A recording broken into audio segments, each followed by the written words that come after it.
Okay. Alrighty. All right. Good morning, everybody. Good morning. Oh, come on. I want to hear a little bit more. Good morning. All right. I think that was loud enough. All right. Thank you, everybody, for being here today. My name is Gino Nuzalillo. I am the campaigns manager at Common Cause, North Carolina.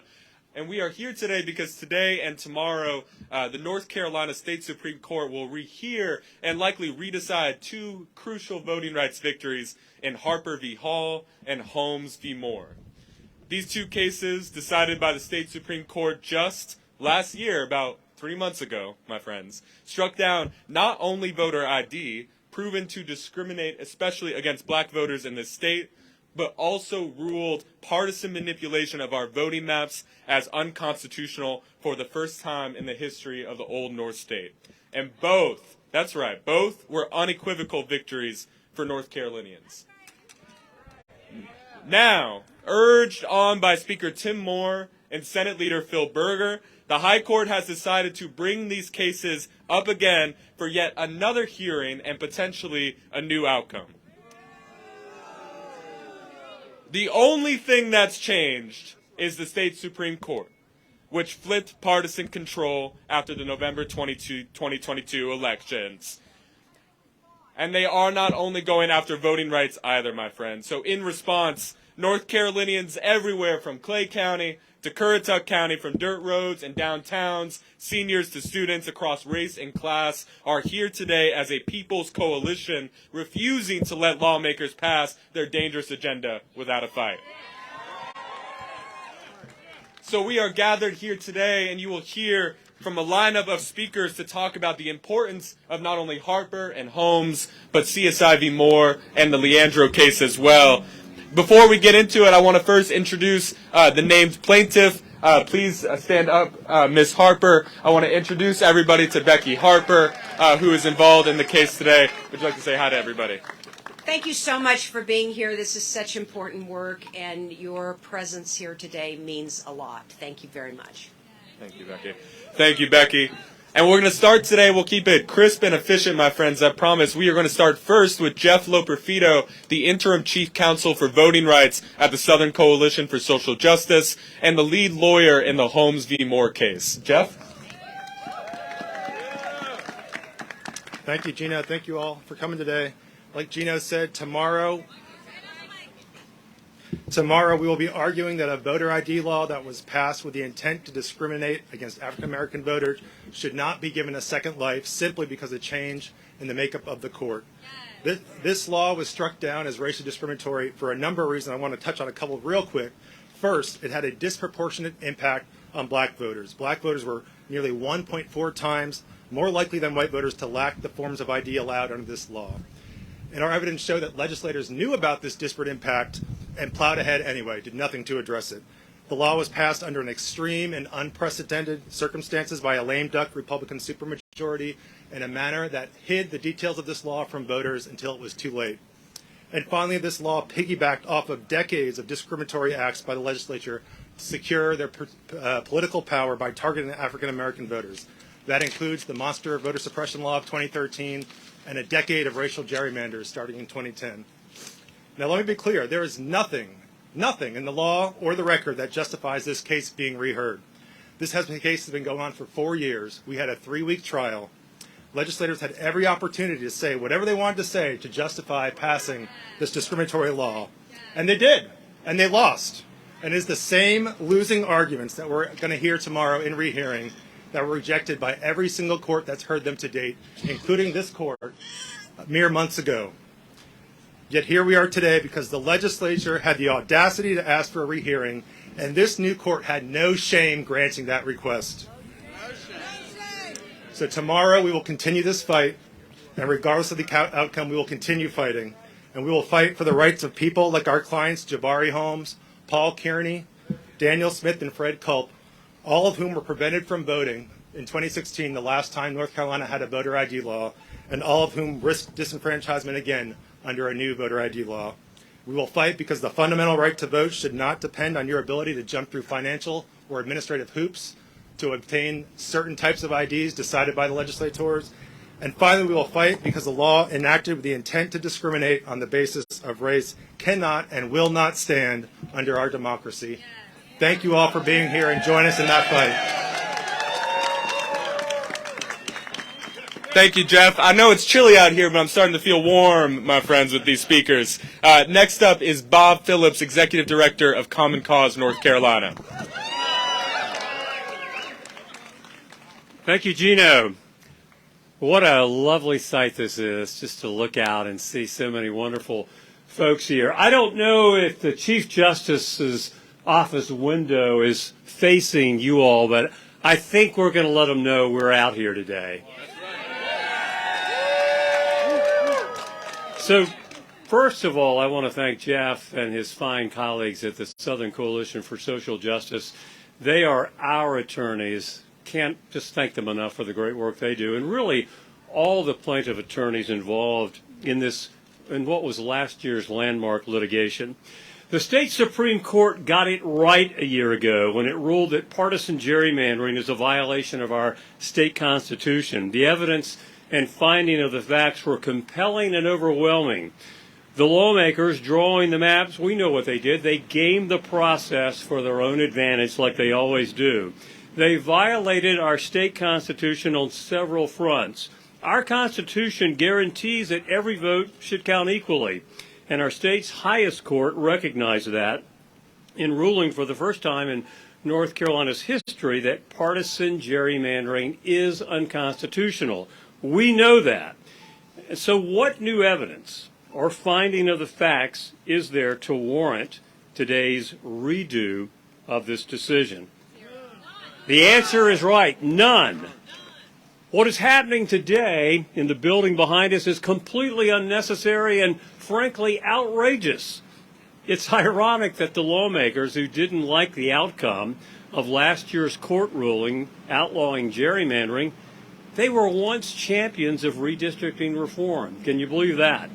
Gerrymandering is always wrong regardless of who does it. The people of North Carolina know this. We know that. The lawmakers know this, and I would respectfully say that the justices hearing the case later today also know it. Gerrymandering causes incalculable harm. More than any other thing, it is responsible for the polarizing landscape that exists today, the toxic partisan divide that permeates everything. A year ago, the state Supreme Court made the right call. What this Supreme Court does is unknown, but if gerrymandering is legalized, history will judge those who make that decision, and those pushing for it will pay a political price with we, the people of North Carolina. Thank you. Thank you, Mr. Phillips. I'm pleased to announce next that we are joined today by President Deborah Dix Maxwell of the North Carolina State Conference of the NAACP. Come up next, Good morning, North Carolina. Good morning. North Carolina has been and continues to be a testing ground for voter suppression as far back as the poll taxes and 1971 redistricting tactics that were used to exclude black voter engagement. As president of the State Conference of the North Carolina NAACP, I am a fierce advocate for civil rights, and I assure you that we will not back down. We will keep litigating, we will keep organizing, and we will keep agitating, and we will stand and fight for the rights of all people. I would now like to share a timeline of the litigation and efforts. As we have for many years, our organization has been dedicating to winning the rights for voting in the courts for this specific battle. In August 2022, we filed a lawsuit alleging that the North Carolina General Assembly had been tainted by an unconstitutional racial gerrymander and therefore lacked the authority to place a voter ID constitutional amendment on the ballot.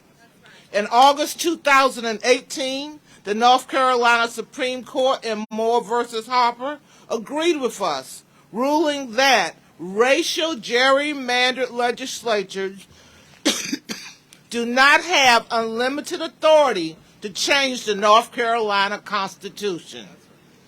Before that, in December 2018, North Carolina State Conference of the NAACP and several local chapters filed a lawsuit in federal court challenging the validity of North Carolina's photo ID law, SB 824, that was passed by the General Assembly following the passage of the constitutional amendment.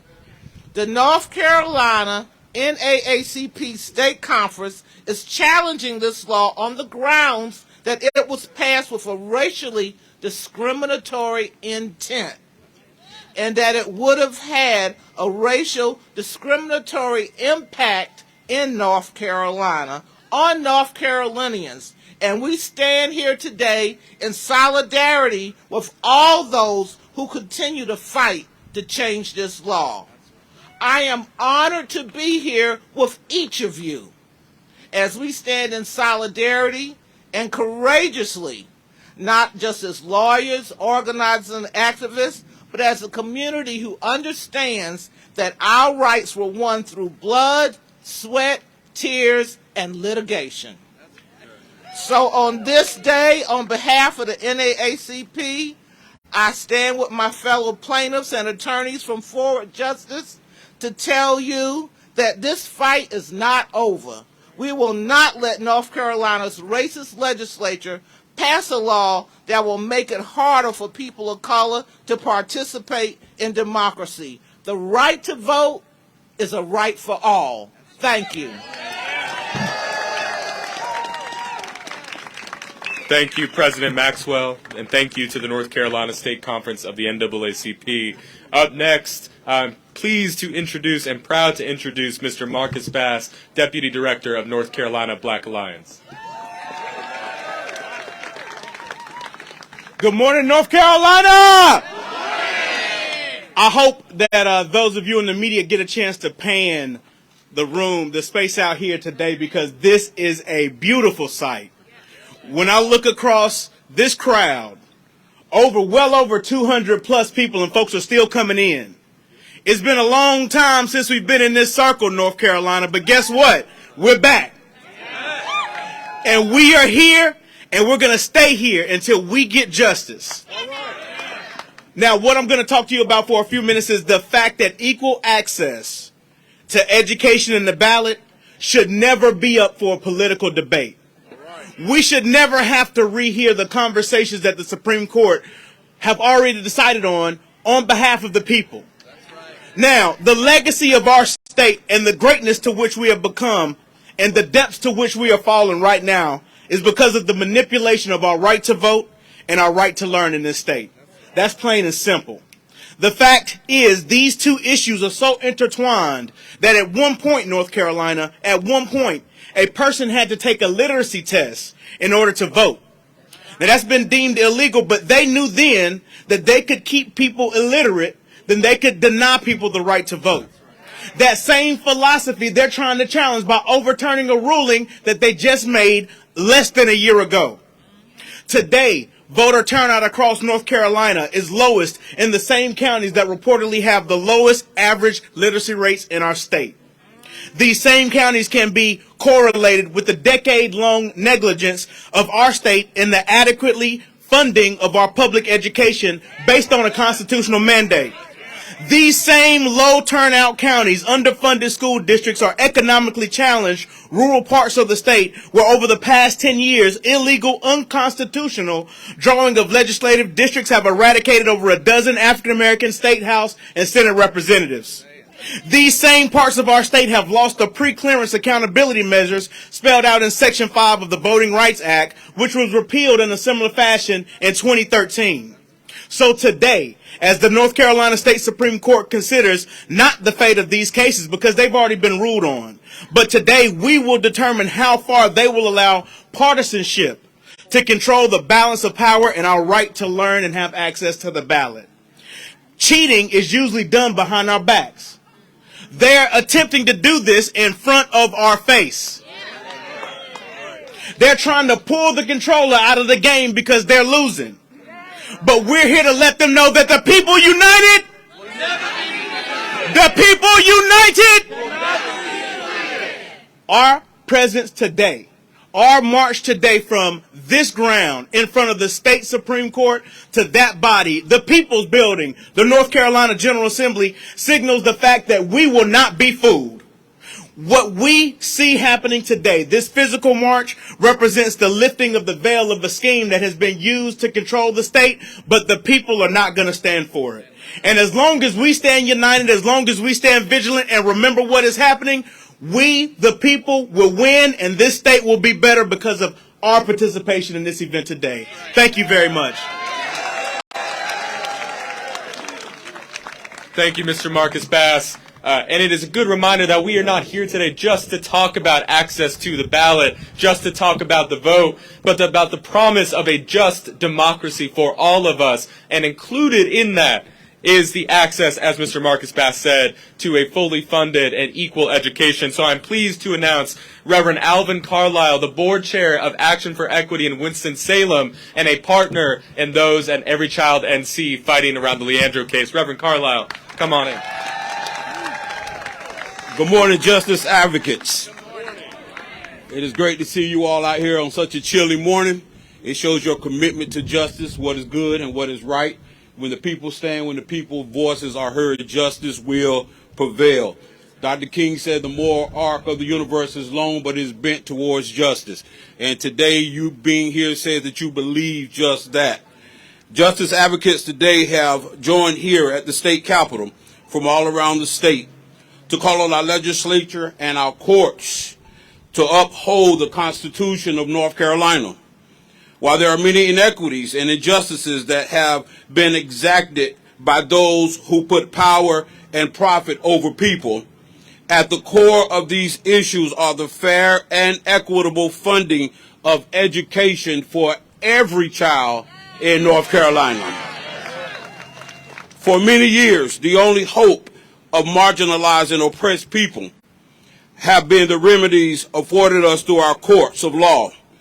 Justices, whether progressive or conservative, took seriously their oath to uphold the laws of the land as they were written.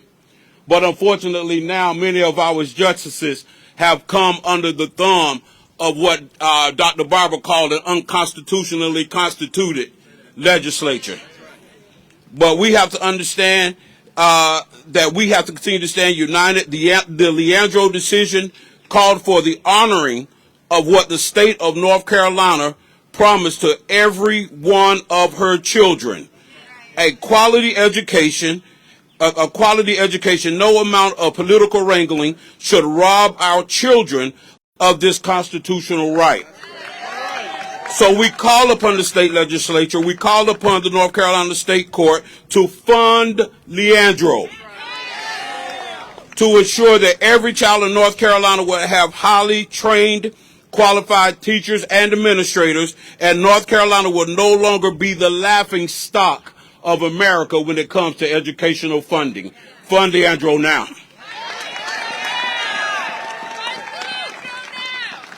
And friends, we are today now with our last speaker, because we not only won victories around gerrymandering and voter ID last year, but we also had the biggest expansion of voting rights in this state since the 60s, if I'm right. And it's largely because of the coalition and the man you are about to speak, Mr. Darrell Atkinson, co-director of Forward Justice. I'm a civil rights lawyer. I've been practicing law in North Carolina for about 15 years. But I'm also an organizer at my heart. And no organizer is worth his salt if he ain't got a chant, and I'm about to teach y'all one right now. Because it's illustrative of what we are here together for. I'm going to say all of us, you say or none.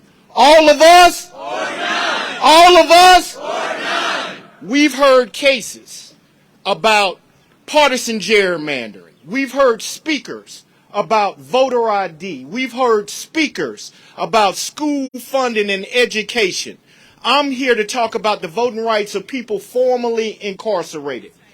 Our fates are twined and bound together. And if anything we leave here with, we got to leave here with that you just can't care about the gerrymandering. You just can't care about the voter ID. You just can't care about the school funding. You just can't care about criminal justice. You got to care about it all. Because it's all of us. All of us. We argued our case, CSI v. Moore, a few months ago, and I'm going to give you a timeline of that case. In 2019, we filed this lawsuit against the State Board of Election and our General Assembly for their practice of denying people who living in the community, paying taxes, dropping kids off at school, doing everything that we do, but they don't have a civic voice. Some 56,000 people. We won at summary judgment. Summary judgment is a part of a case where you can have enough evidence and you can go to the judge and you can say, y'all can decide this right now. And we won in 2020. We won on the issue that North Carolina makes you pay back all of your fees, fines, and costs to get your voting rights back. You could have two North Carolinians convicted of the same crime, given the same amount of probation, given the same fine, and the one who got money can buy their voting rights back. The one who doesn't can't buy their voting rights back. A fair court found that practice unconstitutional in 2020. We then went to trial in 2021 on our intentional race discrimination claim. And we won again because the trial court found a divided panel. This was a 3-judge panel. One independent, one Democrat, one Republican. A divided panel found that North Carolina in 1877, in their original purpose of enacting the statute, did it to divest black people of their political power. They amended the law in 1970 and 71 and 73. And that legislature was found to have independent motivation of racial animus when they amended the law, because they kept in place that people who lived in our community could not vote. We won at the Court of Appeals, and we argued that case February the 2nd in front of that court. No facts are different. No law is different. And we're going to hold out hope, because hope is a discipline. Hope is a practice that we got to engage in. We're going to hold out hope that they're going to do the right thing, right? But if they don't, here's what the people are rallying around to say. It cannot stand. So my basic understanding of ABC 1, 2, 3 schoolhouse rock civic government is that we got 3 branches of government.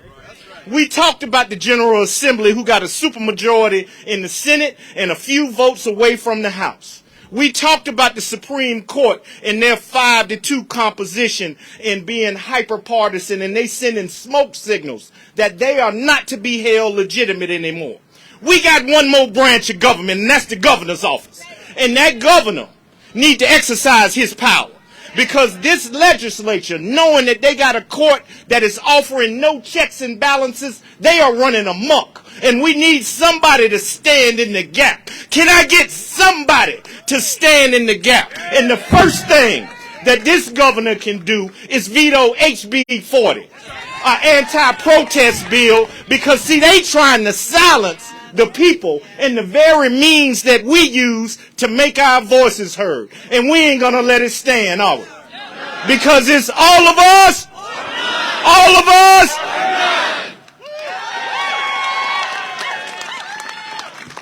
All right, come on, one more round of applause, everybody. Come on now. All right. Members of the media, these individuals will be here for questions if you have them as we break down. But this is just the start of why we are here today, because we are also here to teach each other and to learn from each other. Is that right? What we've got coming on now, we're going to take a few minutes to transition, but we will be here as the justices are in the building, and as they come out for their lunch break, they're going to see us here, not only talking about the issues that we are talking about here, but all of us, all of our communities who are under attack by this legislature and by the courts. So stick around. We will get started in a few moments on this stage here with an excellent lineup of additional folks for you today. Thank you for being here. And members of the media, please stand by for any questions you may have for the speakers here today. Thank you.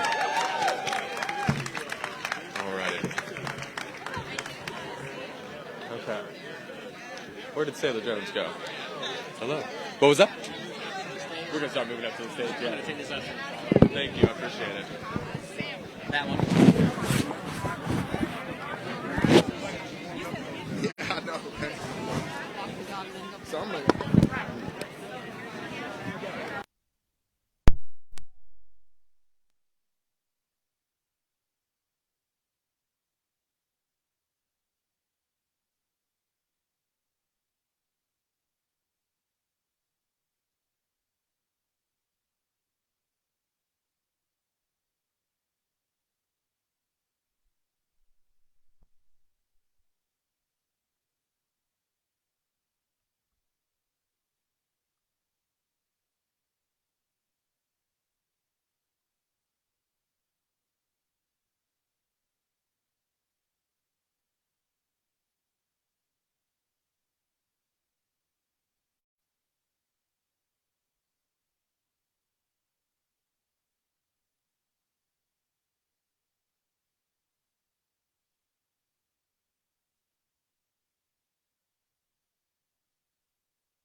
Yeah, take your time. You know where I am. I'm easy to find. It's going to be the same.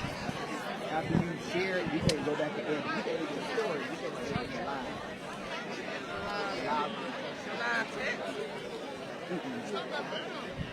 Because I tried to do that one time, but then if you go back and try to edit it, there ain't something that can get saved.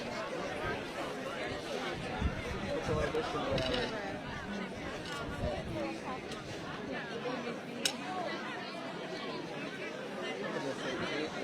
the People's Coalition rally at the North Carolina State Capitol.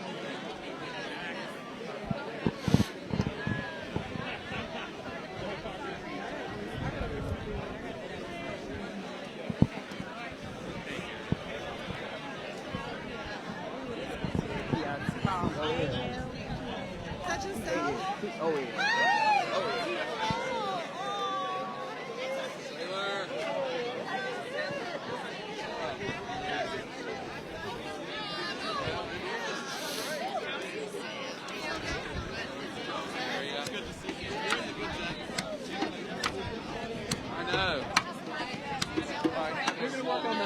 You working on that board?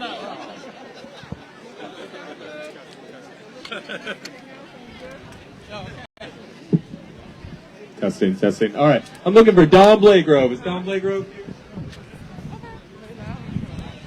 Don Blagrove.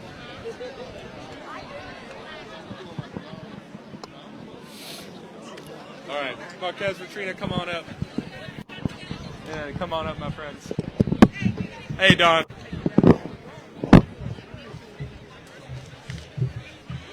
All right, so it's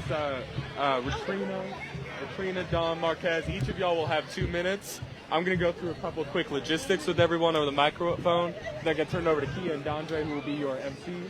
And we will get this show on the road. Okay, so I'm going to call out individually. So you want to talk about the harm of the bill, and then I'll follow it up with. Okay. All right, good morning, everybody. Good morning. Welcome back. I was just over there, and now I'm here. Can you believe it? It's like magic. All right. Friends, we are here today not only to issue our call to the media and to the public as the rehearings begin in the state Supreme Court, but we are also here because we know there are many other issues we are fighting on. We are not here just for democracy, but we are here for education. We are here for healthcare access. We are here for immigrants' rights. We are here for all of our issues because, as Mr. Atkinson said, our fate is bound together.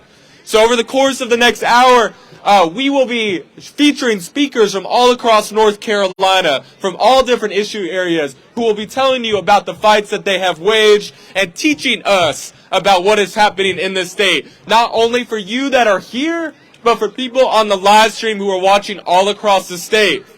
Now, a few logistical items. It is cold, so if you need to go inside for a bit, or if you need to go to the restroom, you can head to Bicentennial Plaza. It is on the other side of the state capitol. You will have the Museum of History there. You can use the restrooms for free. You can also warm up in all of those spaces. So make sure that you have access to that. I also want to identify that we have folks stationed around the perimeter in yellow vests. If you have any issues, needs, things that pop up, please feel free to find them, and they can help you find the right person. Additionally, we've got a sign-in table over here, a white table on this side. That's where you can find signage, that's where you can find water, that's where you can find masks. So if you need any of those materials, please feel free to go over there. Final note, you may have received or you will receive a small 5x7 invitation. It is an invitation that we will be delivering to legislative leadership. Make sure to take a look at it. We will have further instructions for you right around 12:30 today. But if you are comfortable doing so, we ask that you sign your name and where you are from in North Carolina on that invitation before we deliver it to legislative leadership. If you need pens, they are also available at that table over there. Now, without further ado, I'm going to introduce you to your MCs for today's teaching. And sorry for all the spit. I don't know where it's coming from. It's like waterworks up here. Sorry for the microphone. But I want to introduce you to your MCs today, Kia Williams and Dondre Yates from North Carolina, A. Philip Randolph Institute. Good morning, North Carolina. Good morning, North Carolina. I know it's cold out here. I'm Kia Williams, and like he said, I'm with the North Carolina A. Philip Randolph Institute. I'm a little short. Let me bring this down a little bit. And we just gonna get things started. Go ahead, Jay. All right, I'm glad you guys can be with us today. We're here, the A. Philip Randolph Institute. If y'all don't know who A. Philip Randolph is, he is the voting rights king. He fought for civil rights. He fought for voting rights. And that's why we are here. And as we stand on the birthday month of our co-founder, Mr. Baird Rustin, I think about him being here in 1963, fighting for the rights of us. So that's why we're here to continue to fight. Go ahead, kid. All right, we're going to get right on into the speakers. All right. Oh, I'm going to have to do the same thing. There we go. Let me see. There we go. Okay. All right. Hey, everybody. My name is Ratrina Campbell. I am the Civic Engagement Organizer for Common Cause North Carolina. Common Cause, yes. Common Cause is a nonpartisan grassroots organization dedicated to upholding the core values of our democracy, including responsive electoral districts and voting access. On February 3rd, a newly elected Republican majority on our state's highest courts decided to rehear two crucial voting right cases. One called Holmes about photo voter ID, and another called Harper about partisan gerrymandering.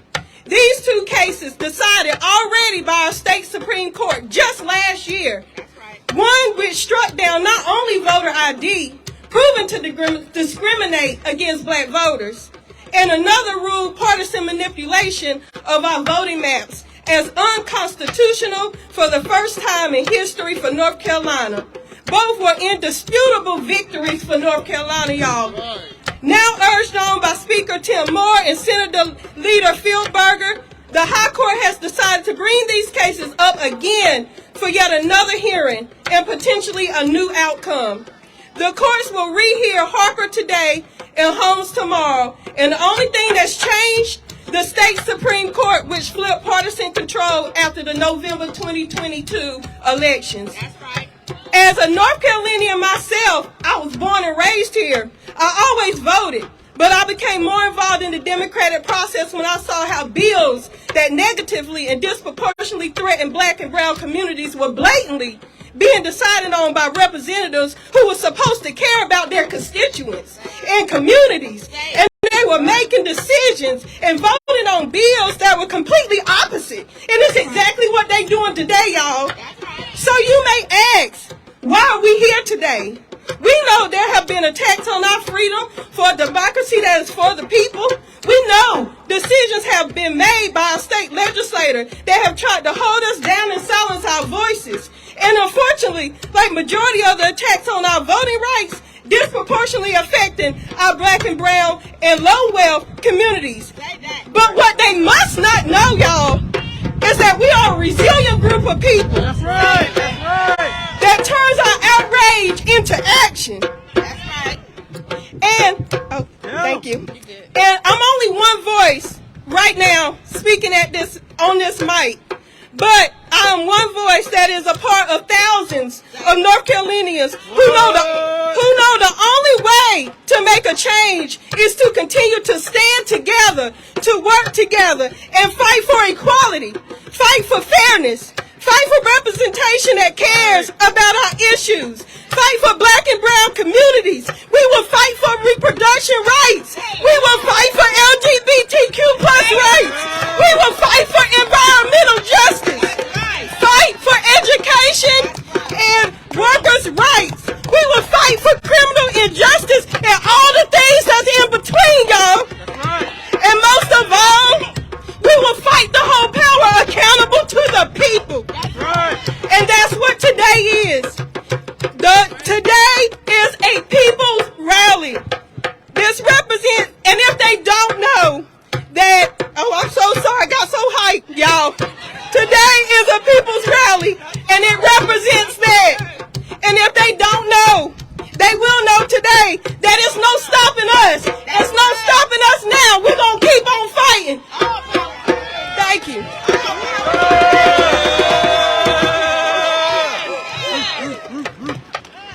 Now that was a way to start a rally, right? All right. My name is Marquez Thompson. I am the organizing director with Democracy North Carolina. What's up, North Carolina? How y'all doing? So he said we're supposed to be educated. I don't have a whole lot to tell y'all. I just got one thing to remind and to educate people here on is that the power does and will forever reside with you, the people. That's it. And I want to so now when you're going to hear a whole lot today about unjust laws that affect your ability to vote, I want you to remember, you don't have to stand for that.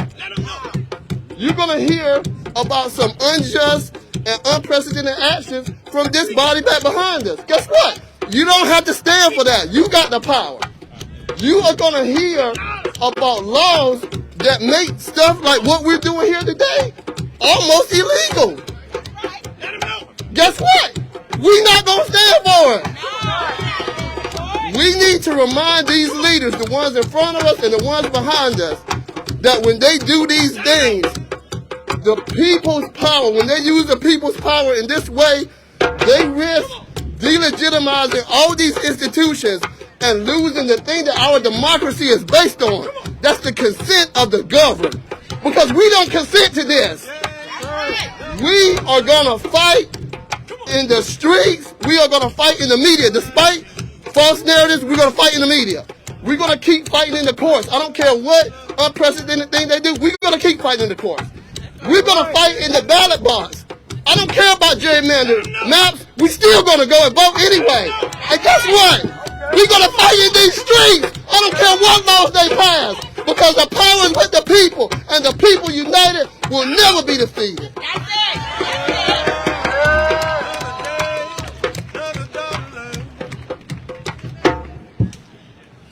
Good morning. Good morning. I'm Attorney Dawn Blakegrove. I'm the Executive Director of Emancipate NC. We are an organization committed to ending systemic and institutional racism. And I am here to remind you again that the power lives with the people. That's right. The power lives with the people. That's right. And that is why a bill like HB 40 that we've seen before, designed to silence the voice of the people, designed to silence the voice of the most marginalized, designed to take away and suppress our political power, is on Governor Cooper's desk right now. Let him know. That's why you all need to remind Cooper. Let him know. Who put him in that house? Remind him that he needs to veto this bill whether it stands or not. He needs to veto it because it is the right thing to do.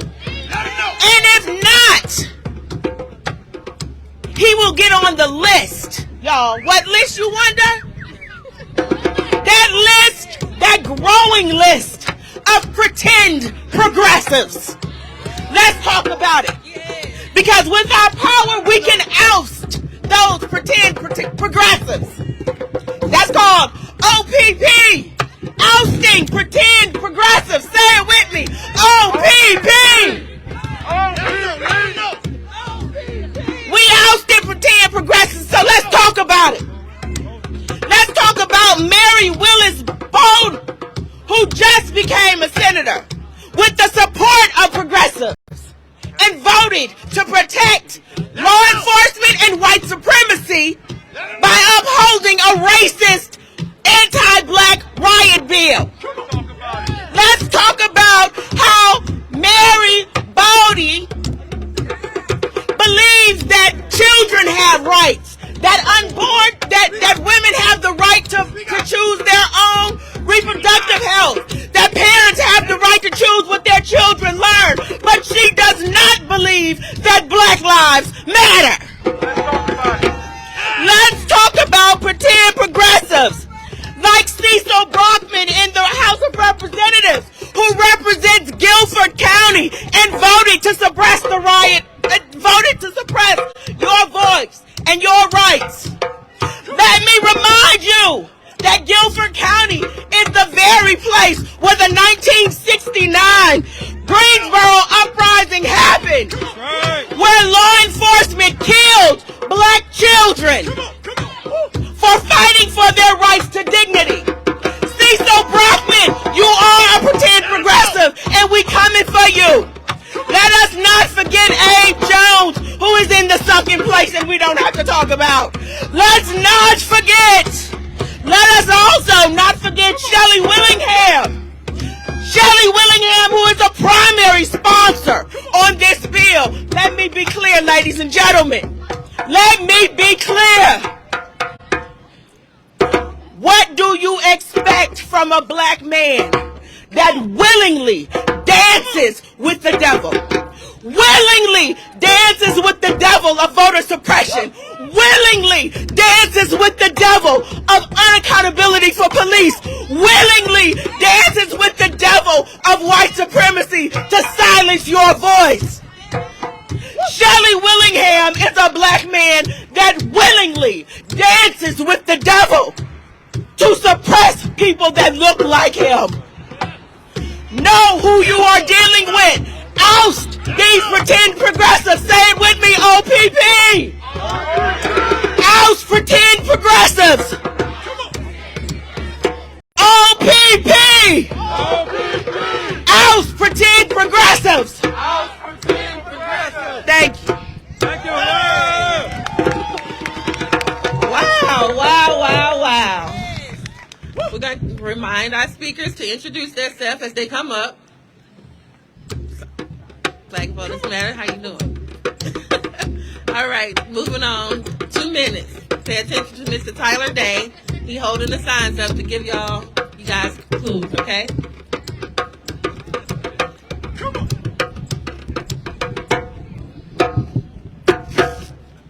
Also, a quick reminder, if you need to use the bathrooms, on the other side of the museum, you go over there and use the bathrooms.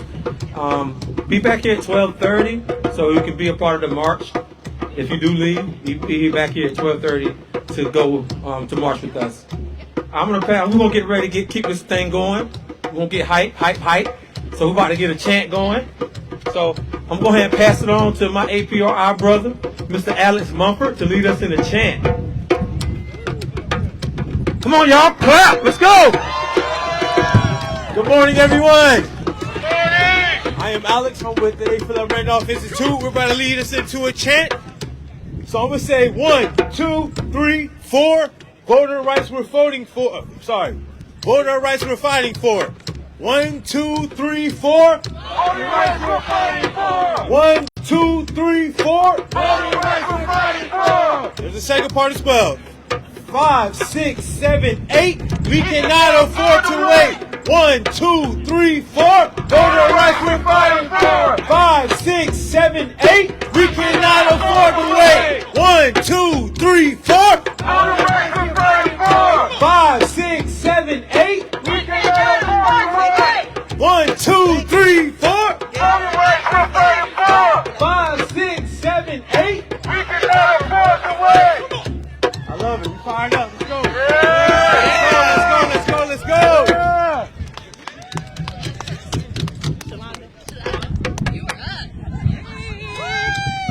Hello.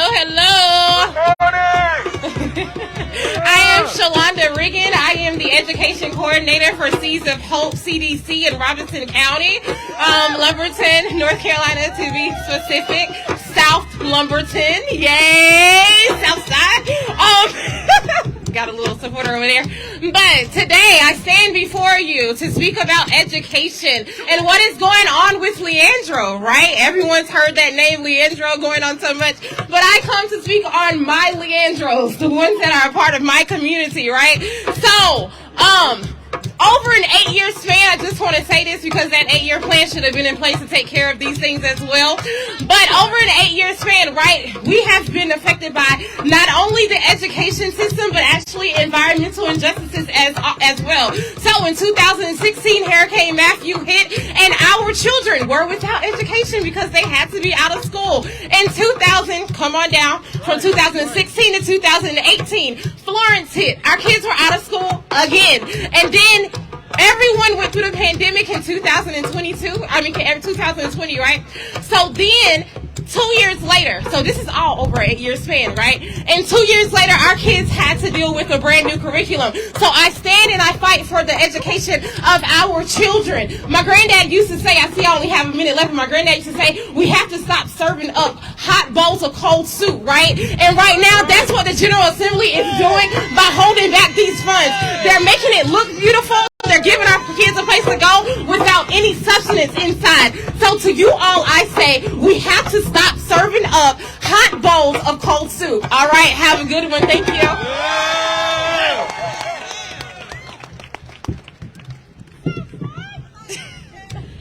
Hello, everybody. I am Susan Book. I'm a Wake County parent. I am here to remind everyone that public schools are a public good. They belong to each and every one of us. Funding public education is one of the most democratic actions next to voting that we do. If you really want to see democracy in action, at its best, at its worst, go to a school board meeting. It's there. You know what? If we lose public schools, we lose our democracy. I am a person with a disability. My child is autistic and very proud of it. In my house, we don't believe in special needs. We believe in human needs. The question today, does North Carolina care about the human need for a sound basic education? Because right now, our disabled children are crying out to us. Every time they can't read, they're asking for help, they're asking for funding. Every time a child hits another or screams out of turn, they're asking for help, they're asking for funding. Teachers, counselors, instruction assistants, social workers, training, buses, linking rooms, that's funding. The good news is the courts have already ruled in our favor. We plan to go forward. It was put into law in November, but there are those out there who want to steal from babies. They want to grab from preschoolers and kindergartners, take from teenagers, deny money to children. Retry a case already heard, and stop money already sent. But guess what? We have our voices. We cannot lose our public schools. We cannot lose this part of democracy. In the words of disability rights activist Judy Human, it's time that we make a fuss about it. Because if we're doing this to babies, do the rest of us really have a chance? I invite you all to join us at Every Child. We need you. We need your partnership. We're over there at a table. Come join us. And guess what? We'll be at court again March 17th. We're going at it yet again. We're going to get some money. Cut the check.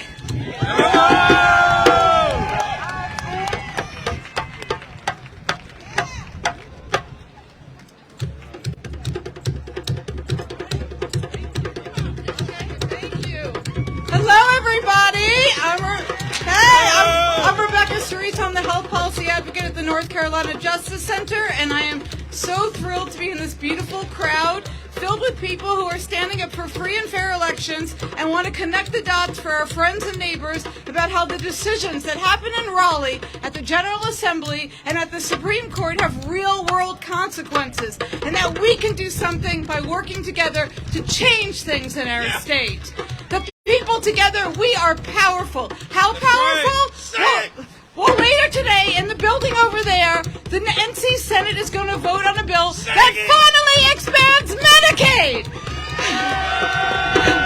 After that, it will be going to the House for a concurrence vote, and then we'll be headed to Governor Cooper's desk to sign.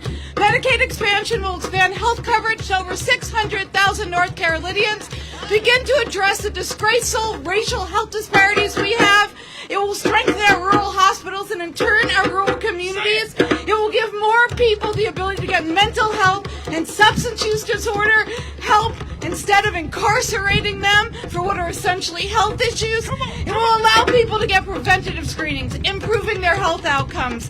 And it will help them from being saddled with medical debt because they had the audacity to get sick or have an accident. We would not be here at this amazing moment if it wasn't for countless advocates and activists who decided to get involved, learn about the issue in the process, and push and educate our legislators until they did the right thing. That is the power of the people. That is the power of intersectional organizing. That is the power of courageous people like so many people I work with who were willing to share their story, especially those that aren't here anymore like Deanna. Even in this difficult political climate, we've been able to push something that's going to literally save lives. When we come together, when we are active and engaged, we are powerful, and it's a beautiful thing. North Carolina is at a crossroads, and we need to ask ourselves, what kind of state do we want to be? One that continues to divide people and enact harmful policies, or one that invests in our people and makes sure we have everything we need to thrive? Working together, we can create the North Carolina we want to be. Thank you. Good morning, friends. My name is Heba Atwa, and I am from the North Carolina Budget and Tax Center, and I'm here today to talk to you about our state budget. Our state budget helps ensure our air and water are clean, our kids can get a good education, and our boards of elections have what they need so that our elections remain free and fair. Our budget must reflect the priorities of the people of North Carolina, not just the priorities of the powerful and wealthy few. It cannot be used as a political weapon. Our budget should provide us a concrete path towards a shared future where every person has opportunities and can secure well-being, because through taxes, we all contribute to building it. Right. Our budget must require corporations and the wealthy pay what they owe through taxes. It is this collective commitment, through this collective commitment, that we can fund our brighter future. North Carolina's budget process has become increasingly politicized, and this year looks to be no exception.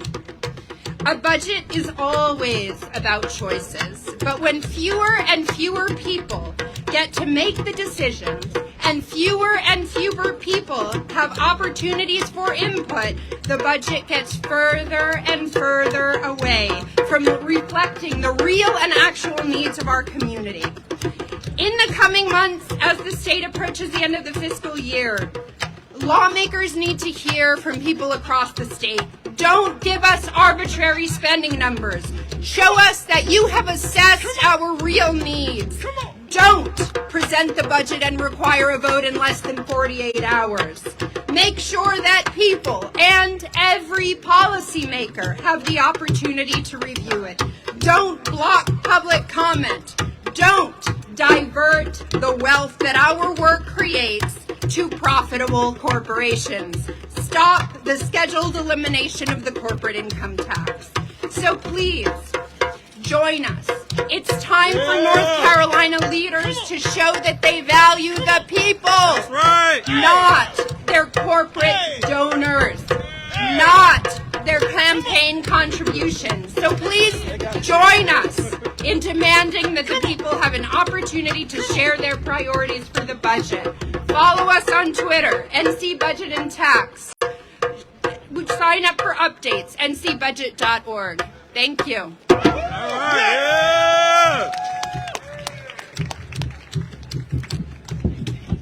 Good morning, North Carolina. How y'all doing today? Doing great. All right, so my name is Dave McNeil with the North Carolina A. Philip Randolph Institute, and I'm gonna let y'all know right off the bat, I have a PhD. That's a plain high school diploma. So don't be expecting a whole bunch a lot from these remarks, all right?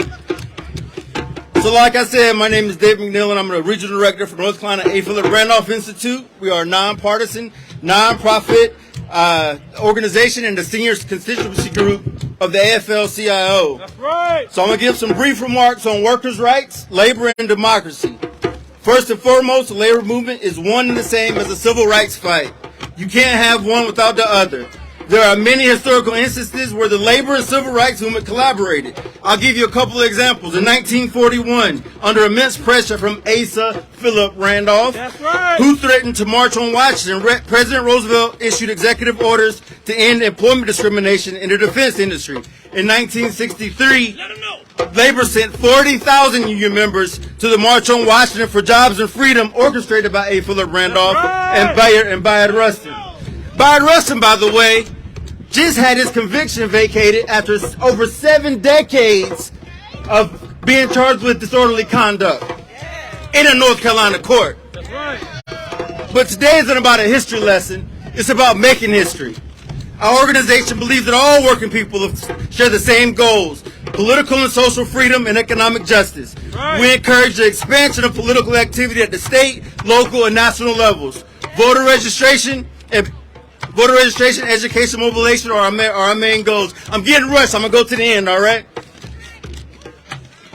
So, the choice to rehear these cases today undermines our democracy by attempting to allow politicians to gerrymander districts in an attempt to cement their positions of power. Let me say that again. These cases undermine our democracy by attempting to allow politicians to gerrymander districts in an attempt to cement their positions of power. We need to strengthen our democracy by ensuring every person can exercise their right to vote, whether by mail, early voting, or on election day. Right. We need to combat voter suppression. We need to reinstate public campaign financing, and we need to end cash bail, and we need to protect the right of citizens to engage in what we're doing here today, which is peacefully protest and have our voices heard. Thank you, North Carolina.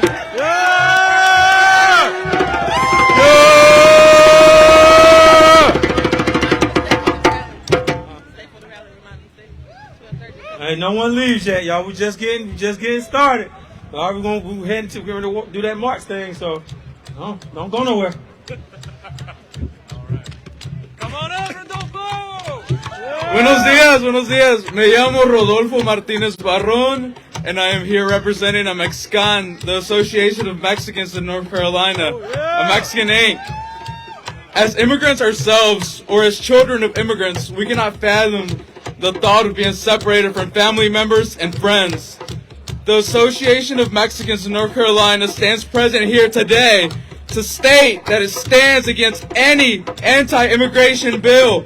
Today in particular, we ask our elected lawmakers to vote no to HB 10. HB 10 is a bill that will force sheriffs to cooperate with ICE and harmfully target immigrant communities. We believe this bill is unjust, and we must protect immigrants' rights to exist safely in our communities. Don't be fooled. HB 10 is not about community safety. It is about attacking our immigrant communities. This bill will increase fear and distrust in our communities and will negatively impact public safety. People will be scared of contacting their local sheriff's office to report crime, which includes survivors of domestic violence. Do undocumented immigrant victims of domestic violence not deserve the same right to feel safe and protected when reporting their abuser? Or should they be forced to choose if being deported is worth escaping that said abuser? This bill will also lead to unjust and inhumane results, as people charged with minor issues such as driving without a license are arrested to be separated from their families and some the only home they know. La comunidad migrante es invisible en Carolina del Norte. Somos invisibles en el aspecto social. Esto no solamente es una póliza, es la vida de nuestra gente que está en riesgo. Thank you.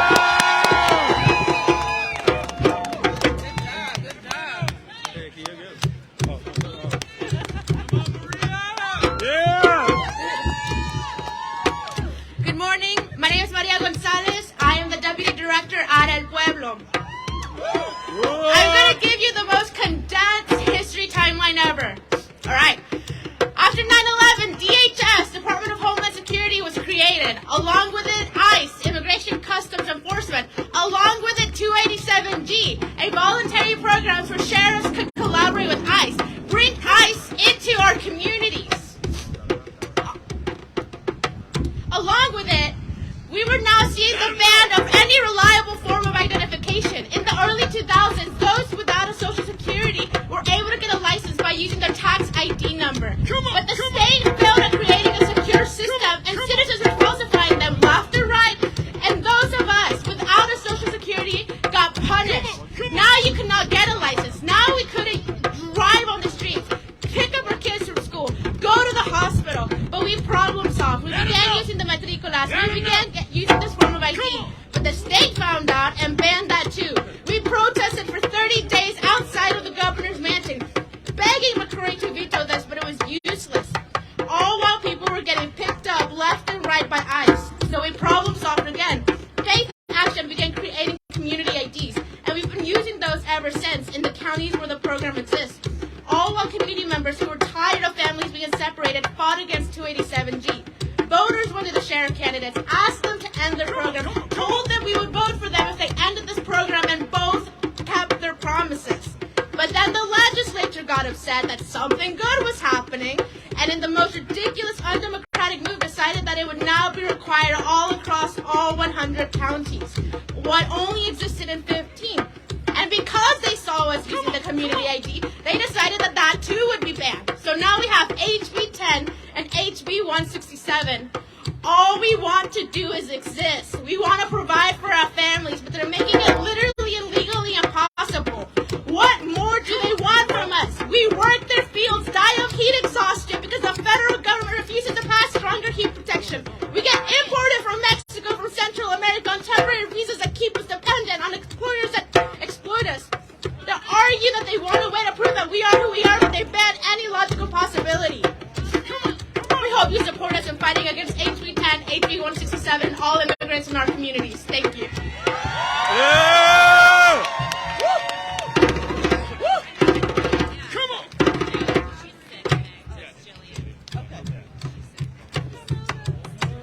On the double K. Thank you. Let's go. Hey y'all, how you doing? I'm Jillian Riley, and I am with, thank you very much, I am with Planned Parenthood South Atlantic. Before I get into my speech, I just want to say the word abortion. Abortion, abortion, abortion. The action of voting is meant to be the streamlined process that our communities use for our collective decision making. But Speaker Tim Moore and Senate Leader Phil Berger are trying to rig the system against us. They are trying once again to count us out of this process. And they think they can just push their dangerous agenda without a fight. But are we going to let that happen? Because y'all know, at least at Planned Parenthood, we never back down from a fight. And the same states that actively work to suppress our voice through voter suppression and gerrymandered maps are simultaneously working to diminish our rights to reproductive health care. Disenfranchised communities are no stranger to these manipulative power grabs. Black and brown communities, women, indigenous folks, LGBTQIA kindred, people of color, people with disabilities, young people, and all of us who live at the intersections of these identities frequently bear the burden of actions taken by those in power who are meant to represent us, but instead disregard our rights. Voter suppression, like bans on abortion, impact our community's right to decide what's best for us by manipulating our ability to do so. At Planned Parenthood, we see the intersections that voting rights have with access to reproductive health care. It's basic democracy, ensuring that everyone's voice is heard and ensuring that everyone in our communities can make the best decisions for their bodies, for their families, and for their futures. Voting is the first step to make sure that our support or opposition on an issue is made clear to our governing bodies, which is exactly what voter suppressionists don't want. They don't want folks living in the margins to have voting power, because if they know their voice is their vote, if those in power truly wanted to hear and represent the voice of our communities, we wouldn't be here having to fight today for the ability to be heard and our needs represented accurately. The Supreme Court's decision to overturn Roe v. Wade last summer solidified the fears of many of us. The courts will not stop the most horrific of laws from being enacted and enforced in our communities, and they are not afraid to overturn precedent. That is why this has to be a people's movement. We must continue to raise our voices for justice. Without fairness at the ballot box and in our courts, our people risk losing the right to live their lives with dignity, equality, and respect. Thank you. Yes. Thank you for having me here. Yeah!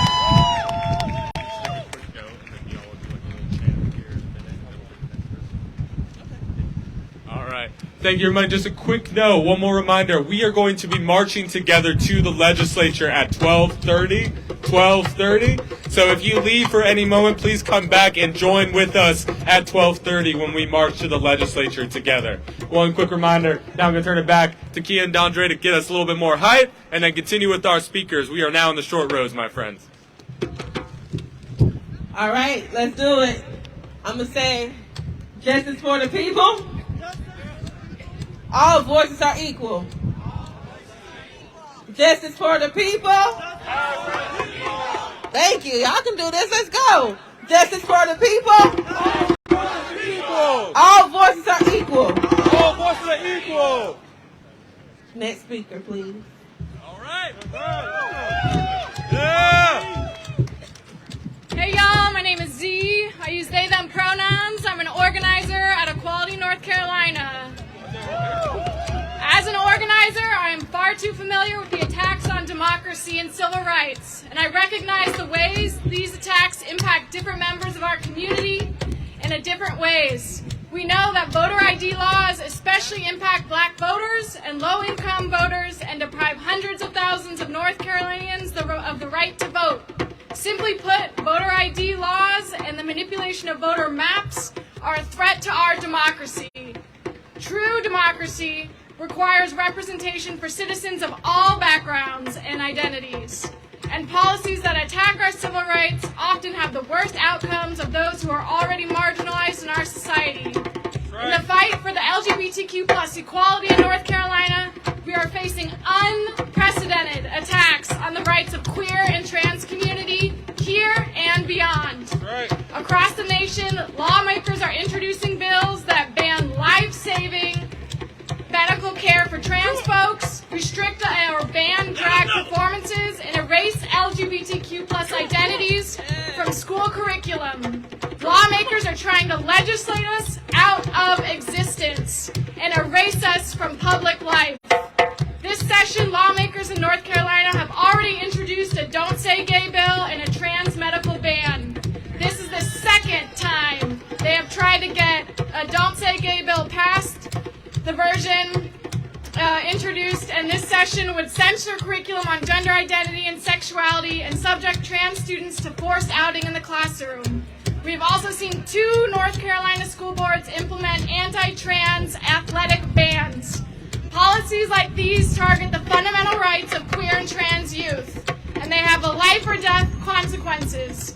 Queer and trans youth already face greater risks to their physical and mental health and well-being, including risks of homelessness and mental health issues like depression and anxiety. Anti-LGBTQ legislation puts them in even greater danger. So we need to stand up and fight back! Yeah! Thank you! Good morning, everyone. My name is Jerry. I'm an organizer with North Carolina Asian Americans Together, also known as NCAT. Yeah! Yes! We are the only state-level organization working to increase civic engagement in the Pan-Asian community in North Carolina.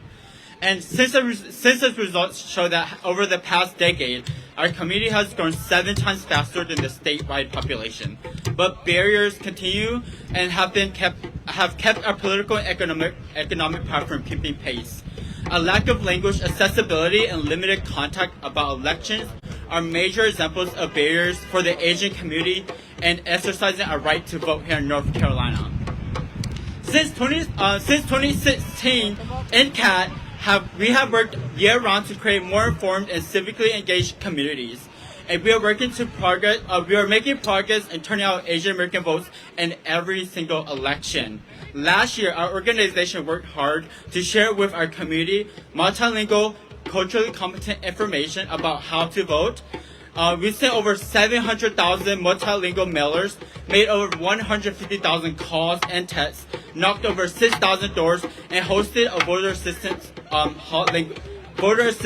hotline in over 20 Asian languages. That is 20. And additionally, we made infographics to educate our communities like this one right here, to share information about the Supreme Court and how it works. So we are doing our part as an organization to make sure our communities are informed and engaged. That's right. And while we are making progress, there's still so much work to be done. Together with other pro-democracy organizations across the state, we're fighting to keep our future elections fair and accessible. We firmly oppose the voter ID laws and gerrymandering that have been made barriers to voting in North Carolina. We demand, fair voting maps, more access to mail-in ballots and early voting, and more language access for all elections. And we demand that lawmakers put people over politics. That's people over politics. That's right. We're here to let them know that our voices will not be silenced. Thank you. Right.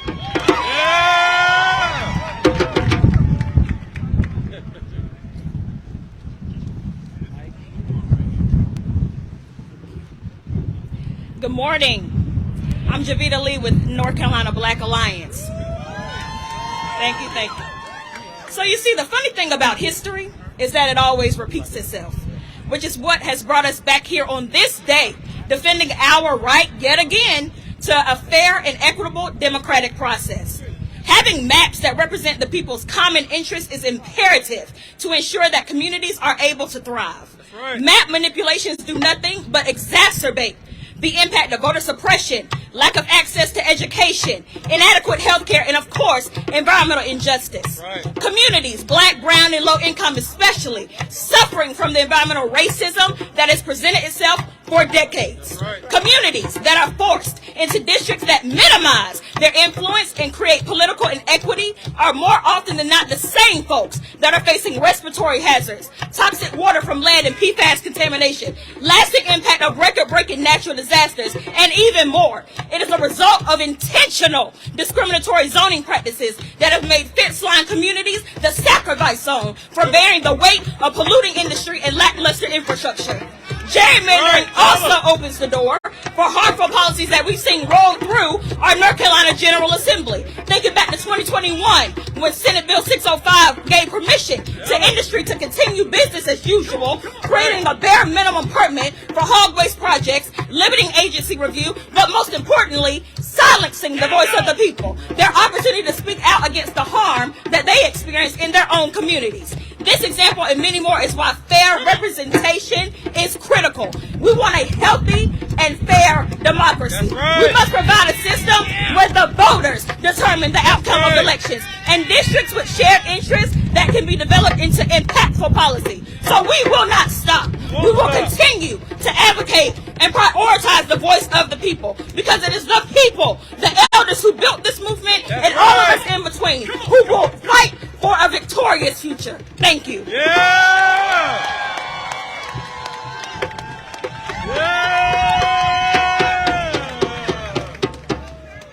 Hello, North Carolina.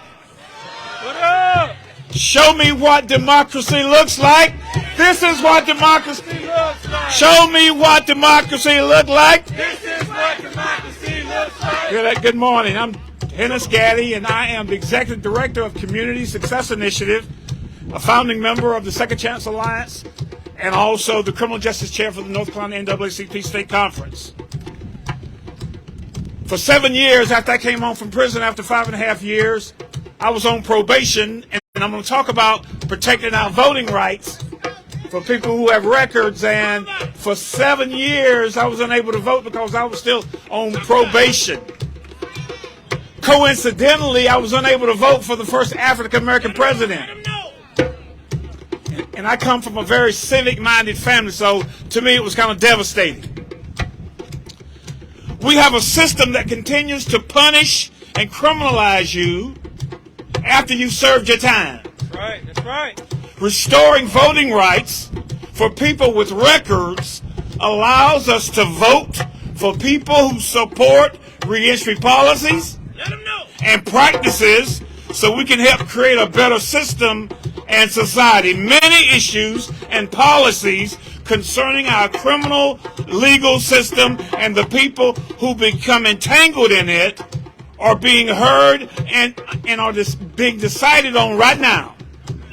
Voting rights, access to resources like food stamps, the ability to have records expunged, reducing fines and fees, and the availability of reentry resources. But this court has the chance to be on the right side of history and restoring voting rights to people who have systematically had them denied and eroded for years. We're calling on them to end this racist, unconstitutional practice of felony disenfranchisement in this state. Thank you. It's not a moment, it's a movement.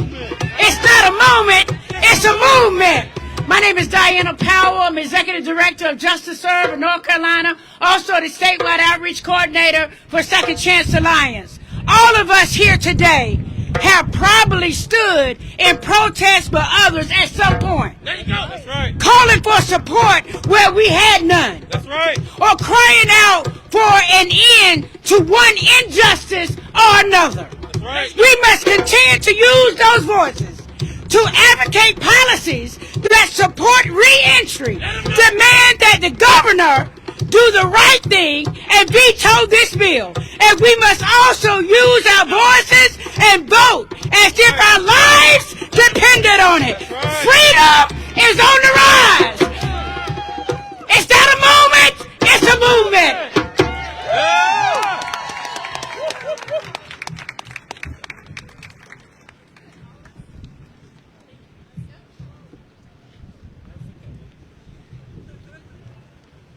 Good afternoon, North Carolina. Good afternoon. I am Reverend Marcus Fairley, and I'm the Faith Director for North Carolina Black Alliance. And we're here with the faith community, and the faith community undergirds all the issues that we're faced with today.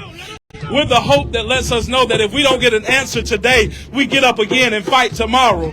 North Carolina, we've been here before on these same streets, and we know that although we may be oppressed, the heavier the oppression, the harder we fight. Because when we fight,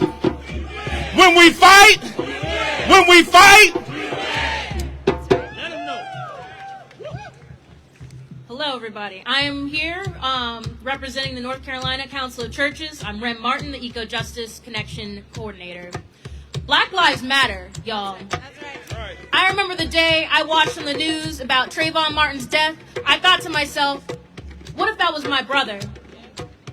My first protest, I actually went with my brother after Eric Garner's death. In that moment, I felt like I was helping to rise the collective voices of all those who have faced trauma and hurt in the past. When I went to church in college, I felt the same thing in its own way. That feeling of community that transcended ourselves and became a movement for justice and peace. I realized if we want to make heaven on earth, we don't need pearly white gates. We need people out in those communities lifting each other.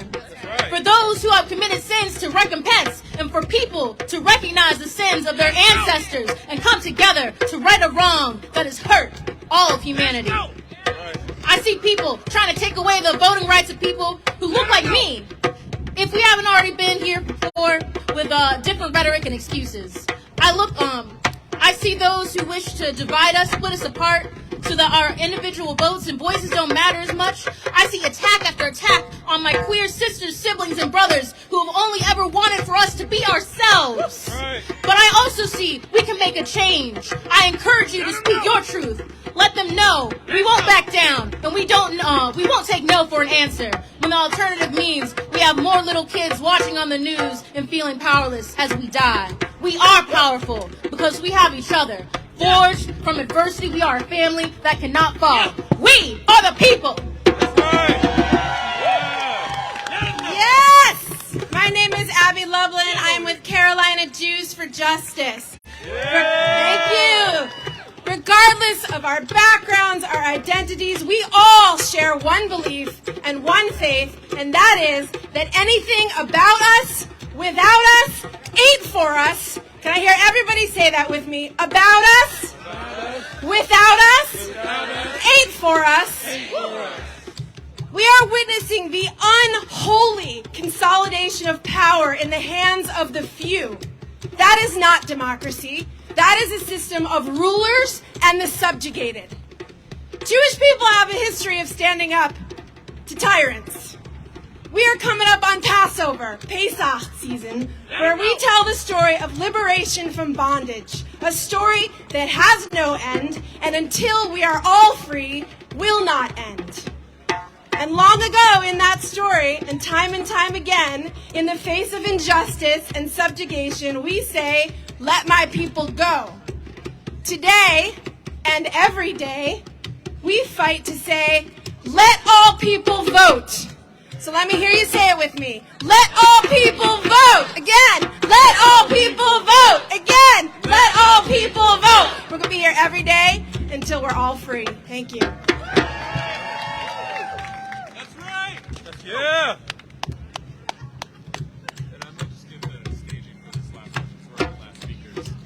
So I'll just give, come on up, y'all. Come on up.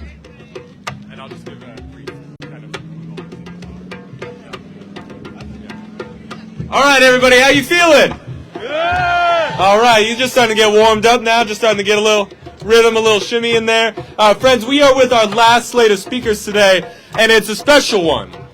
Because who you are going to see up here speaking today are young North Carolinians representing the Northeast, representing the Sandhills, representing the Triangle, the Triad, Charlotte, and the West. All joined together today because this is the future of North Carolina that's right behind you. I want to hear loud cheers for them. There's been a lot of narratives that blame young people, that blame communities of color for the election.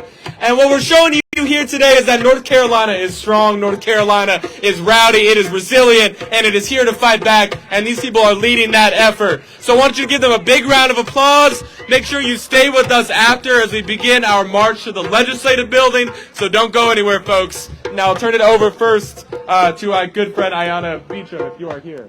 All right, and actually that is not the case, so we're going to turn over to Lisette Rodriguez first. Oh, Ayanna. Hello, everybody.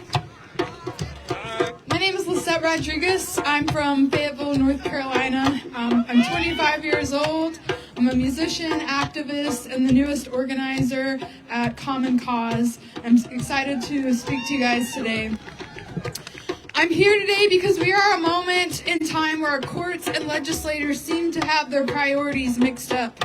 Instead of our country moving forward, we are moving backwards, and our courts are revisiting many cases that are already settled law. And unfortunately, it seems like what are supposed to be nonpartisan positions, courts are growing more and more partisan by the day.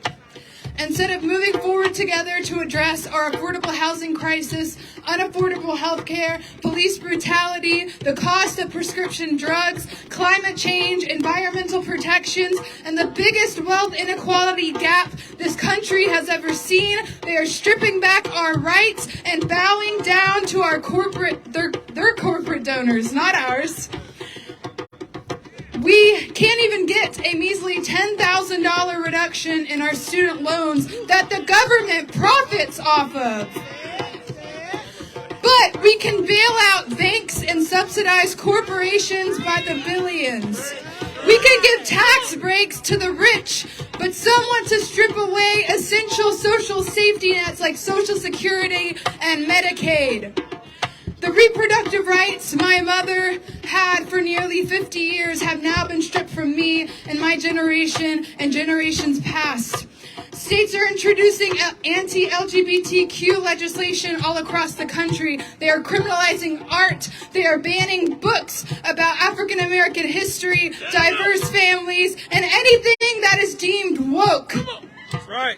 They are gerrymandering our communities and rolling back voting rights, which make it even more difficult for the average working class citizen to vote, especially those who are black and brown. And I'm also here to speak directly to the millennials and Gen Z and the younger generations, to encourage every single one of you to find a cause that you care about and get involved now. Whether it's your local government, voting rights, LGBTQ rights, or reproductive justice, this country needs you. I often attend many local community events, town halls, and city council meetings where often I am the youngest person there, and most people I see are well over 50 years old, no offense to y'all, but us young people need to get involved. Because these people are having their voices heard and pushing the policies that they want, and we are not there. We are not in the room with them letting our voices be heard. So thank you.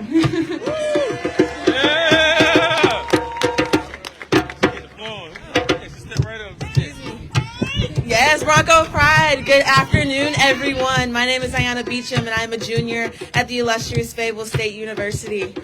We the people, in order to form a more perfect union, establish justice, ensure domestic tranquility, provide for the common defense, promote the general welfare, and secure the blessings of liberty to ourselves and our prosperity, do ordain and establish this Constitution for the United States of America. I fully read the U.S. Constitution for the first time during my sophomore year of high school.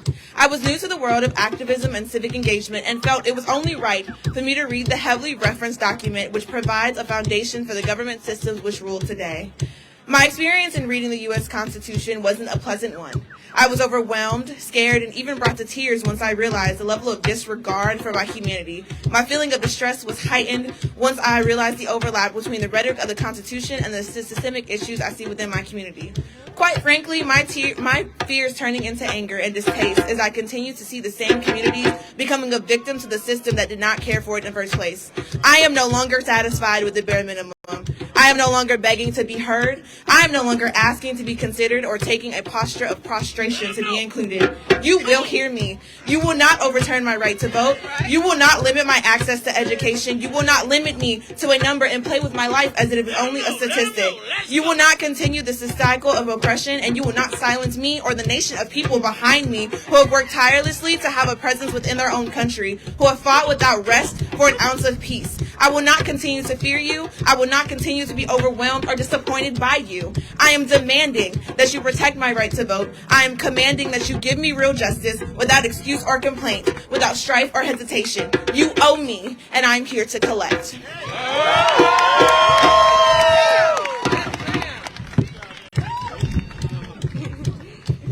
Hello, my name is Rayanne Kirby. I'm a senior at the illustrious North Carolina Central University in Durham.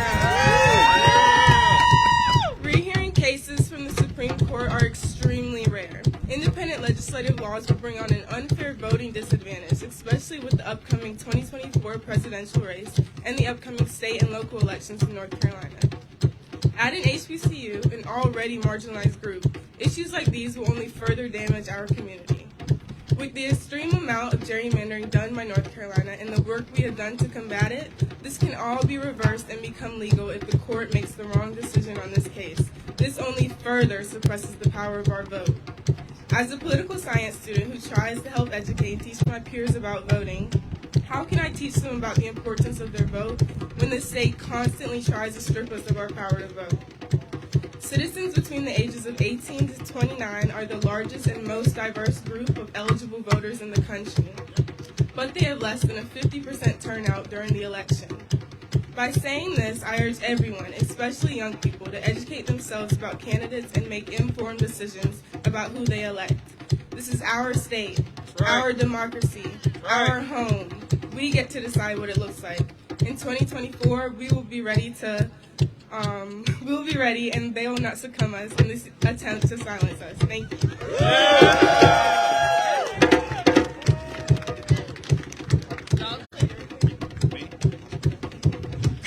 How are we, folks? Good. My name is Dalton George. I'm a Boontown Council member, and I'm an organizer for Down Home, North Carolina, out west. Can I hear it for Appalachia today? Western North Carolina. So this morning I woke up, there was snow on the ground in Boone. It was cold, and it's a long trek to Raleigh, but I was ready. I wanted to come and fight this fight with you. I wanted to fight our fight together. In Watauga County, we've got a lot of knuckleheads, and that's a nice word to say, but I'd use others.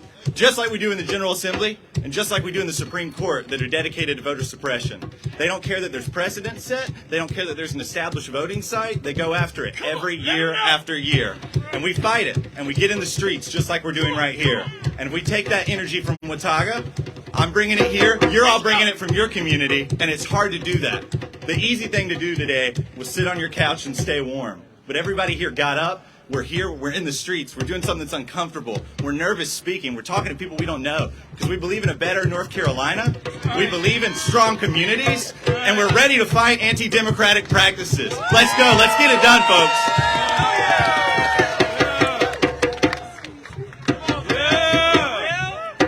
All right, thank you. I am so happy to be here, so happy to see all of you here today. So my name is Kelly Williams. I am a college student at Central Piedmont Community College in Charlotte, North Carolina. I'm black, I'm a woman, I'm a working class millennial with 2 jobs, no land, no assets, no savings, and no chance of being able to afford the rent in the city that I work in and go to school in. My family and I have lived in Mecklenburg County for the last 25 years, and I drove here this morning from Huntersville, North Carolina, because I am tired. And I know y'all are tired. We are tired of having to fight the same battles over and over to defend and protect our voting rights. This is a hellish, Sisyphean struggle that needs to end, okay? I have something to say to everybody in the Supreme Court, everybody in the General Assembly, and anybody who thinks that they can step on our constitutional rights to boost themselves up and enshrine themselves in power. Y'all are doing too much. It's obvious, we see through it, and we are not going to allow it to go unchecked or unchallenged for you to scheme and connive to infringe upon our voting rights at will. Why are you so scared? Why don't you want everybody to be able to vote? Why don't you want to smooth the road to free, fair, accessible elections? Why don't you want fair maps? Why do you need to resort to these tactics? Oh, suddenly we need a redo? No. We want our voting rights, and we want them with no takebacks. Thank you.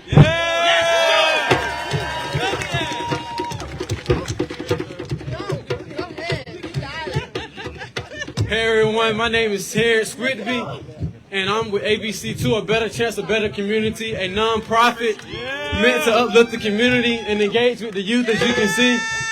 I'm from Halifax County, and it's one of the most underrepresented counties in the state.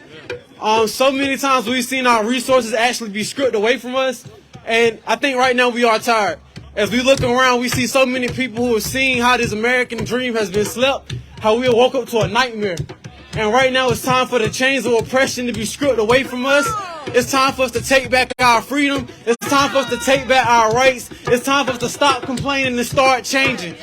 And everybody always want to say that the youth, we just want to be lazy, that we don't got a voice, that we ain't got nothing to say. But clearly you see that we got something to say. We still got that fight inside of us. We still got that fire inside of us. Our ancestors did not die for no reason.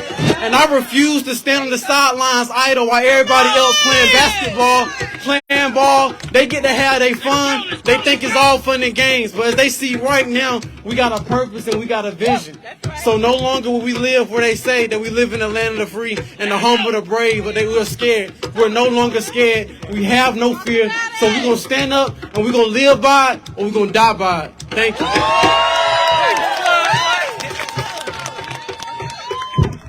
Good afternoon, everybody. My name is Essence Winston. I'm from San Francisco, California. I'm currently a senior majoring in political science with a minor in pre-law, currently attending the one and only HBCU in Charlotte, North Carolina by the name of Johnson C. Smith University. We need leaders, not in love with money, not in love with justice, not in love with publicity, but in love with humanity. Dr. Martin Luther King. Voter suppression is a critical concern in American politics that continues to threaten the very foundation of our democracy. The right to vote is essential to ensure that citizens have a voice in their government and can hold elected officials accountable for the laws that they pass. However, over a while, there have been numerous attempts to suppress voter turnout, especially among Black Americans. These attempts have taken diverse legalities, such as implementing discriminatory practices like poll taxes, literacy assessments, and voter ID legal guidelines. Despite landmark legislation and the Voting Rights Act of 1965, voter suppression efforts have been long-lasting in our economy, and it's officially a time to put an end to it all. In Harper versus Hall and Holmes versus Moore, both cases struck victories and allowing equal voting rights for all citizens. The Equal Protection Clause in the North Carolina Constitution provides in pertinent that no person shall be denied the equal protection of the laws. Lawmakers are violating this fundamental right of voters to vote on equal terms and the fundamental right to substantially equal voting power. With the Supreme Court's planning to rehear and maybe even redecide the conclusion on both cases, they are embellishing values that do not stand true to our economy. Reversing their holding would mean that they would strike down not only on voter ID that has proven to discriminate against Black voters, but also ruled partisan manipulation of our voting maps as unconstitutional for the first time in the history of the old North State. Black Americans have fought for centuries for the right to vote, fought for the right to be heard, have fought for the right to be seen, to be valued. I refuse to let lawmakers take our fundamental and God-given right to vote. Who are they to say we aren't equal? Who are they to make a law not designed to protect all citizens? It is a right that we fought for, and it's a right that we will keep. That's right. Yeah. Humble greetings. I'll say that one more time. Humble greetings. That's when you say hello. How are y'all? Y'all look so nice. I am Miles Beasley. I am a communications broadcasting student at the one and only St. Augustine's University. I am an thank you. Stop it. I am an HBCU Common Cause Fellow for North Carolina. I am a proud student of one of Raleigh's oldest institutions for higher learning. But today, we stand here today at the People's House, which was built or completed rather in 1840 before I or anyone who looked like me had the right to vote.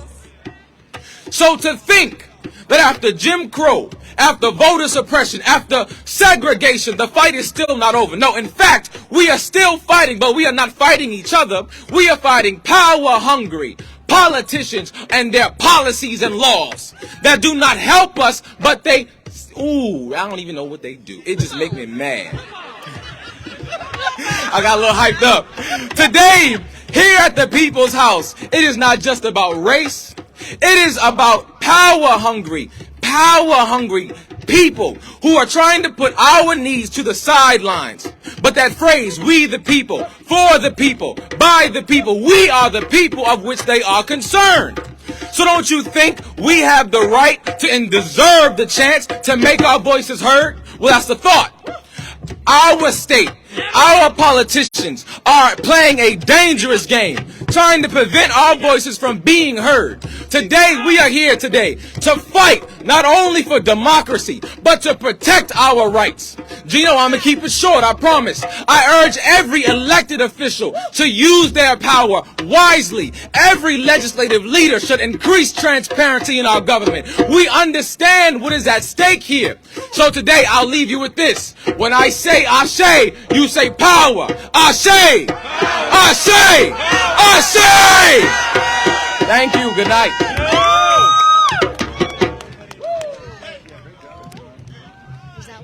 Let's go! Hi, my name is Isaiah Tripp. I am 12 years old from Greenville, North Carolina. I go to the A.G. Cox Middle School, and all I want to say is when I say one step forward, you say not one step back. No, keep going and not one step back. Keep going. Not one step back. Keep going. Not one step back. Thank you. Yeah. Keep going. One step back. Keep going. Not one step back. Not now, but the future. Give it up for these young people right here. Real quick, we're going to run down the following organizations. Thank them for endorsing and taking part in the People's Coalition, Democracy North Carolina. Yeah, give it up. Woo! Emancipate NC. Yeah. Common Cause North Carolina. Yeah. Every Child North Carolina. Yeah. Budget and Tax Center. Yeah. NC Justice Center. El Pueblo. Yeah. A Mexican. Yeah. Planned Parenthood. Yeah. Equality North Carolina. Yeah. North Carolina Asian Americans Together. Yeah. For Justice. Yeah. NC Black Alliance. Yeah. Second Chance Alliance. Yeah. NC Councils of Churches. Yeah. Carolina Jews and for Justice. Yeah. Down Home North Carolina. Yeah. Blueprint NC. Yeah. ABC2. Yeah. And National Black Leadership Caucus. Yeah. And AP. Thank y'all for coming out. Sorry, I do that one more time. AP.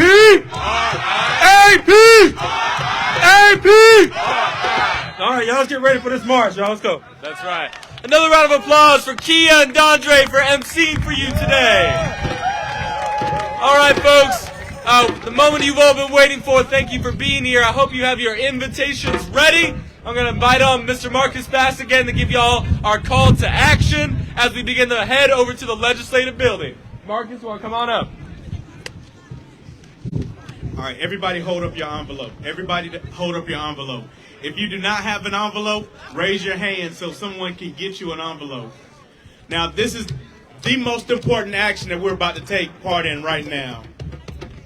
All of this hour and a half, 2 hours that we have stood here to rally, to hear the issues, it all comes down to having an envelope in your hand with an invitation to Burger and More from the people of North Carolina, asking them to come back to us on a specified date at a specified location to answer to the people of North Carolina for the injustices that we have just heard. I want to thank as we're passing out cards, and I see everybody has your card. They're passing out for those. I see the boxes going around that folks from Common Cause are passing these out. Let's give a round of applause to the drum prophet, Eugene Taylor. It's very intentional that the drum beat that Eugene has started right now is like a fire. It's like the kindling of a fire that has not been extinguished. For years and years and years, we've been coming to this drum beat. Through the pandemic, we've come back to this drum beat. Despite what the leaders are going to be doing, sending us back and forth, we're going to follow this drum beat until we get justice. Now, I want you to make sure you're signing your name on the card. Sign your name on the invitation and put it back in the envelope. What we're going to do now is 2 by 2. We're going to be led by our leadership of our youth that you just heard from. We're going to be led by the leadership of the NAACP. We're going to be led by all of the organizations here 2 by 2. Remember at the beginning when we first started, I said it's not about who you came here with, but it's about connecting the energy with somebody else in this space to make sure not just your organization, but our collective body is seen as the individuals in this building, the individuals in that building, and the individuals across the way, and the General Assembly need to see this unity. So I want you to go ahead. You have your card. Make sure you have it. Whenever we line up here, we're going to circle around the old Capitol building. 2 by 2. After we circle the Capitol building, we're going to cross over the Bicentennial Mall. Now, when we cross over together, we need to make sure we do it swiftly and quickly so we're not impeding traffic too much. We're going to have to impede traffic. This crowd is too big not to stop traffic. But as we go across the way and we march into the General Assembly, we're going to go through and drop off our invitation to the leaders of the General Assembly. And then we're going to file out and we're going to meet right back here to rally for our next steps. And as we close from here, decide what the next action is going to be, because we're going back to our districts. We're taking this message, and then when we come back to this place, 10, 20, 30 times more will be joined with us. So I want you to go ahead and get your things. I know we've been out here for a few minutes, so you may have lost some things. Find whatever you need to get ready to get in motion. And Gino, whenever you give us the announcement, we're going to march here 2 by 2 all the way to the General Assembly and right back. Now, I want to make sure we're reminded of 2 things, because we've had some chants here. Brother Isaiah just gave us a good one. I want to make sure we don't forget that one. Brother Isaiah said, keep going. Not one step back. Keep going. Not one step back. Keep going. Not one step back. Keep going. Not one step back. Darryl reminded us of another chant. He said, all of us. Or none. All of us. Or none. All of us. Or none. You got to remember those, y'all. Keep going, not one step back. All of us or none of us. Thank you, Marcus. All of us. And one note, y'all. Can I have my marshals who are in the crowd? Can you raise your hands? We got some back here. The people in the yellow vests. Look for your marshals to be your point people for safety and for the people who will be flanking you as you go. Can I have my legal observers raise their hands as well? They're right over here on this side. These folks will also be helping to keep us safe today. Now, I want y'all to start coming on this side. You see your leaders over here in this corner. Start lining up, and folks will start bringing you in a procession to the legislative building, all right? Come on, stage left, your right. Start filling in on this side. Start filling in on this side. Get in the line here. Not one step back. All right, folks, they're going to start moving. Get file right in line where you see with everyone going. And we're going to start heading over to the legislative building. Make sure you got your invitations.